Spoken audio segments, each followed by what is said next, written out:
Қайырлы күн баршаңызға. Бүгін сіздермен божо тағамын дайындайтын боламыз. Ол үшін бізге тоқты қарны керек болады және де майдалап туралған жуа 2 дана, азырақ ет, қолдан туралған болу керек, майдалап. Фарш жарамайды, одан кейін қойдың іш майы және азғантай бауыр керек болады. Барлығын мен көз мөлшерімен жасаймын, бұл жерде де солай. Одан кейін қара бұрыш керек болады, дәміне қарай тұз саламыз. Сосын 1 кесе жуылған күріш саламыз. Мен жуып дайындап алдым күрішті де. Осындай кішірек кесемен 1 кесе салсаңыздар болады. Одан кейін ұн керек болады. Ұнды көп салмаймыз, тек ас қасықпен 2 ас қасық қана саламыз. Сосын кәдімгі обычный су, жарты бокал су керек болады.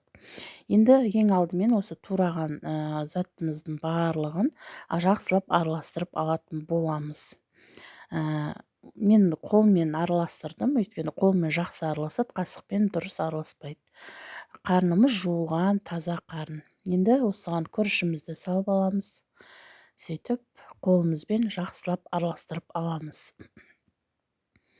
Ұн 2 қасық, дәміне қарай бұрыш, тұз саламыз. Тұзын сәл көбірек салсаңыздар болады, сонда дәмді болады.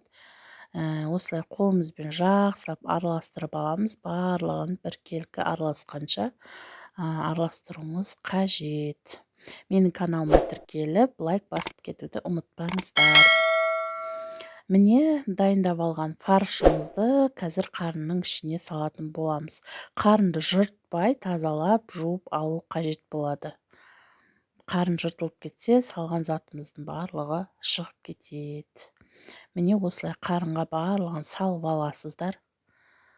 Әдемілеп, қарынға қатты тығыз қылып салуға болмайды. Босаңдау болу керек, өйткені бұл пісетін кезде қарын жиырылады.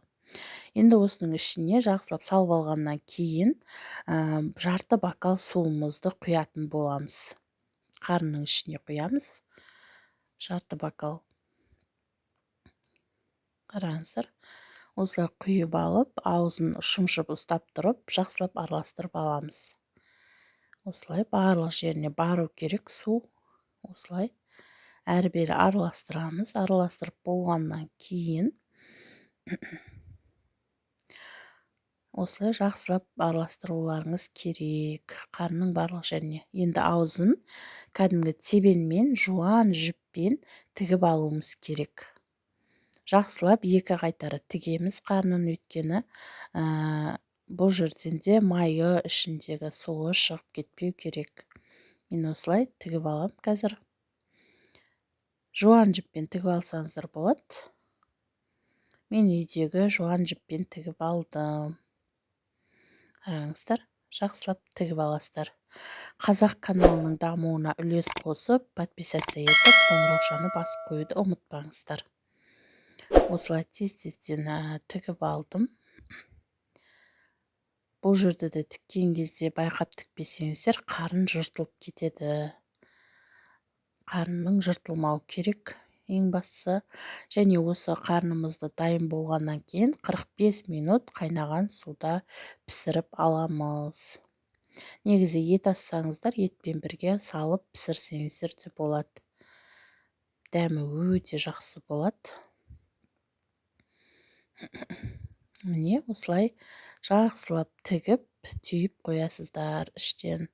Қарынды да жақсылап араластырамыз. Жиырылып қалған жерлер болса созып, дайындап аламыз. Міне дайын. Енді міне қараңыздар, божымыз дайын болды. 45 минут сорпада қайнады.